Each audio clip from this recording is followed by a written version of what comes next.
Paris a sa Fashion Week. À Arles, c'est la Fashion Fripe. Dans ce salon de coiffure bénévole pour l'événement, l'heure est au dernier préparatif pour les mannequins amateurs.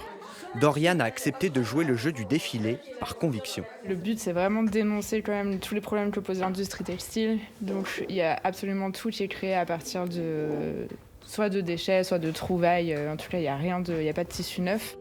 Cette contre-Fashion Week est portée depuis 3 ans par Lisa Coinu, créatrice de mode engagée et salariée de la ressourcerie du Pays d'Arles. En amont du festival, on a trié 2 tonnes de déchets textiles, ce qui correspond à peu près à ce qui est produit sur la commune en une semaine.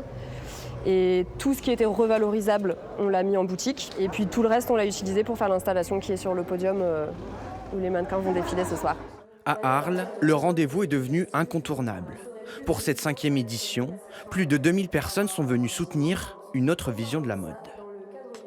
Je trouve que c'est important de montrer qu'on peut faire de belles choses, des choses hyper créatives, de niveau de haute couture, voilà, qu'on peut vraiment mettre en valeur.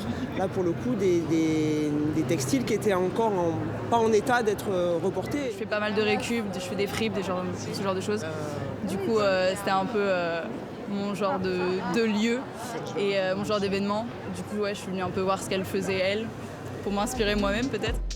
Avec 4 milliards de tonnes de CO2 émises chaque année, la mode figure parmi les industries les plus polluantes au monde.